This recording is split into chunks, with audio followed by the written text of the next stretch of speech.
Good morning everyone. Good morning मेरे प्यारे बच्चों। आज हम standard 7 subject Hindi lesson number 4 के संदर्भ में जानकारी प्राप्त करेंगे। तो लेसन का नाम है संगति का प्रभाव। लेसन के टाइटल से ही हमें बहुत कुछ बातें पता चल जाती है। हमें यदि हमारे जीवन को अच्छे ढंग से या अच्छे नागरिक बनने के लिए भी हमारा संगति का प्रभाव बहुत होता है। जिस फ्रेंड सर्कल में आप रहते हैं या जिस सोसाइटी में रहते हैं, जिस मोहल्ले में रहते हैं, उससे यह सारी बातें पता चल जाती है कि बच्चा कौन सी सोसाइटी में रह रहा है, कौन से लोगों के साथ रह रहा है, कैसे बच्चों के साथ उसकी दोस्ती है, उसके संगति से, उसके बोलचाल से, उसके हाव भाव से, उसके वर्तन से ही यह सारी बातों की झलक इंसान को मिल जाती है। इसके लिए बहुत से संतों ने भी कहा है, यदि आप अपने जीवन के लक्ष्य को उचित निर्धारित करना चाहते हैं, उच्च कोटि तक आप अपने जीवन को बनाना चाहते हैं, तो आपकी संगति जो है वह संगति कैसी होनी चाहिए? अच्छी होनी चाहिए। यदि आपकी संगति बुरी है तो उसका प्रभाव अपने आप अनायास अपने ऊपर उसकी झलक दिखाई देती है। इसके लिए हमारे जीवन में संगति का अर्थात अच्छे दोस्तों का होना बहुत जरूरी होता है। तो मेरे प्यारे बच्चों, आज हम संगति के या संगति का प्रभाव इस लेसन के बारे में जानकारी प्राप्त करेंगे। तत्पश्चात इस लेसन के मुख्य पात्र है एक राजा, तोता, घोड़ा, मुनि, डाकुओं के सरदार। अन्य भी कौन पात्र है, परंतु उनकी गणना हम नहीं करेंगे। तो हम लेसन की शुरुआत करते हैं। अच्छी संगति मनुष्य में अच्छे गुणों का संसार करती है, और यह बात सत्य है। जो अच्छी संगति होती है वह मनुष्य में अच्छे गुणों का क्या करती है? संचार करती है, जबकि बुरी संगति मनुष्य को बुरा बना देती है। और मेरे प्यारे बच्चों, आपके फ्रेंड सर्कल, आपके सगे संबंधी, आपके मित्र, आप जिस सोसाइटी में रहते हो, जिस गली मोहल्ले में रहते हो, उस गली मोहल्ले की बातें आपके कान पे जाने अनजाने में अनायास आने लगती है, और उन बातों का वर्तन आप धीरे धीरे तिनके के समान आप करने लग जाते हैं। गाली गलौज करना, अपशब्द बोलना, यह क्या है? माहौल का ही प्रभाव होता है। जिस सोसाइटी में, जिस माहौल में, जिस फ्रेंड सर्कल में हम रहते हैं, उसका असर जाने अनजाने में हमारे बुद्धि पर उसका प्रभाव पड़ता है। और इसके लिए लेखक कहते हैं कि हम जिस संगति में रहेंगे, जिस जगह पर रहेंगे, उसका प्रभाव हमारे ऊपर होना जरूरी है या होता है। मतलब अच्छे संगति में रहोगे मेरे प्यारे बच्चों, तो उसका प्रभाव अच्छा पड़ेगा। बुरी संगति में आप रहोगे तो बुरी संगति का प्रभाव आपके ऊपर पड़ना है। अर्थात इसके लिए मनुष्य को क्या करना चाहिए? अच्छी संगति करना बहुत जरूरी है। आगे देखते हैं कि इस कहानी में तोते के उदाहरण से इस बात को सही ढंग से स्पष्ट किया गया है। तोता जो होता है, पैरट जो होता है, उसके संदर्भ में इस लेसन में हमें बताने की कोशिश की गई है कि यदि अच्छा तोता है या खराब तोता है, तो अचानक वो दोनों भाई एक दूसरे से अलग हो जाते हैं। एक अच्छी संगति में जाता है, बुरी संगति में जाता है, तो उस संगति का प्रभाव किस प्रकार पड़ता है, इस बात में हम समझने की कोशिश करेंगे। अर्थात यह कहानी का मुख्य नायक कौन है?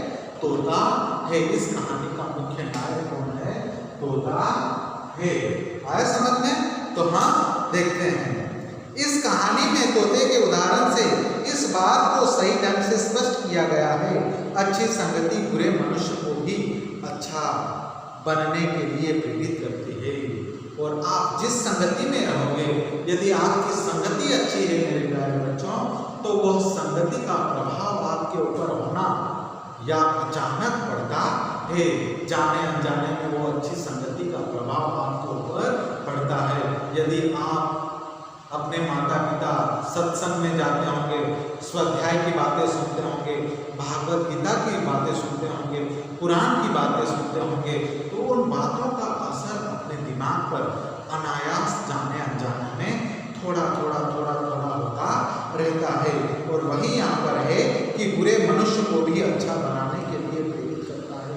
फिर आप किसी भी मजहब में रहो, हिंदू मजहब में रहो या मुस्लिम मजहब में रहो, किसी भी मजहब में रहो मेरे प्यारे बच्चों, आपका परिवार, आपका सदस्य, आपके सगे संबंधी, आपका माहौल सही है तो आप किसी भी मजहब से बिलोंग करो, वो कोई वास्ता रखता नहीं है। अच्छी संगति का प्रभाव आपके ऊपर वो पड़ेगा जरूर। फिर आप कुरान पढ़ो, फिर आप भागवत गीता पढ़ो, उसमें से जो ग्रहण करने की कोशिश करो वो सारा का सारा आपके ऊपर उसका प्रभाव दिखाई देगा। आगे देखते हैं, इससे भी सभी लाभान्वित होते हैं और अच्छी संगति में रहोगे तो उसका लाभ आपके ऊपर अचानक होने शुरू हो जाएगा और उसका फायदा आपको होता है। तो हम सीधा कहानी देखते हैं। एक राजा घोड़े पर सवार होकर अपने राज्य की वन संपदा का निरीक्षण करते हुए, एक राजा है और वो घोड़े पर बैठकर अपनी जो वन संपदा थी, जंगल था, जहाँ जहाँ उसका इलाका था, उस इलाके में वो राजा क्या कर रहा था, निरीक्षण कर रहा था, देखने के लिए वो घूम रहा था।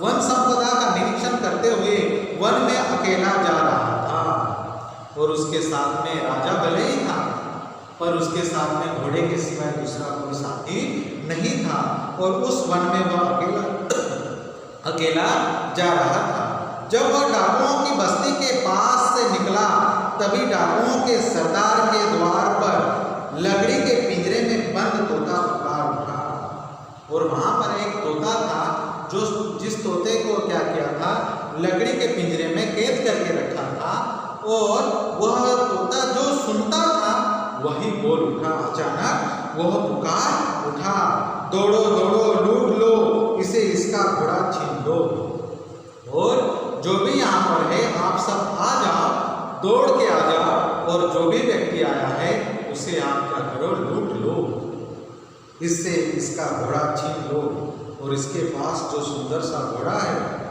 उसको क्या करो, आप ले लो, पकड़ो पकड़ो।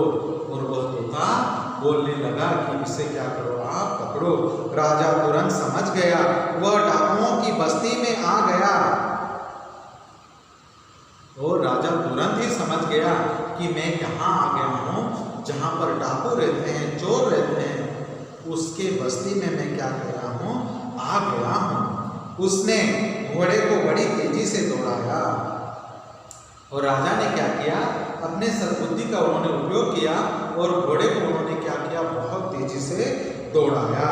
इससे राजा का शक्तिशाली घोड़ा दूर निकल गया और राजा के पास जो घोड़ा था वो कैसा था, बहुत शक्तिशाली था, दौड़ने में बहुत तेज था और उस घोड़े की सहायता से वो बहुत दूर निकल आया।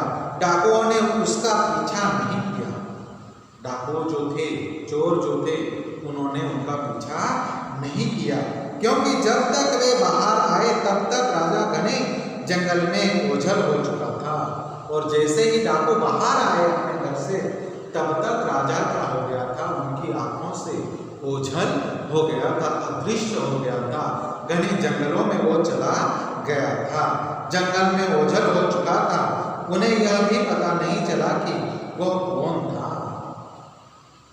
तोते ने तो मैसेज दिया, संदेशा तो दिया, परंतु जो डाकू बाहर आए थे उन्होंने कुछ भी समझने में असमर्थ थे कि वो कौन था, कैसा था, इसके संदर्भ में उनको जरा भी जानकारी नहीं थी।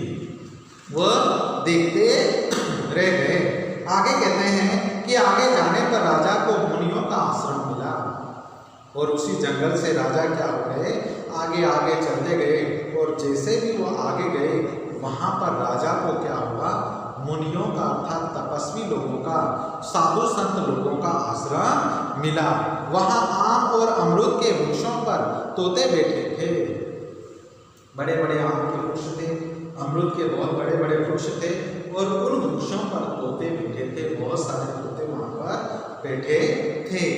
उन्हें देखते ही एक तोता बोल उठा और उन्हें देखते ही एक अचानक एक तोता जो था वो बोल उठा, आइए राजन, आपका स्वागत है। देखो, जिस तोते को हमने अगले पेज पर देखा वो किस प्रकार बुरे बर्ताव कर रहा था, सुनी हुई बातें वो रटाई हुई बातें रट रहा था और पकड़ो पकड़ो कोई आया उसका घोड़ा ले लो, उससे छीन लो।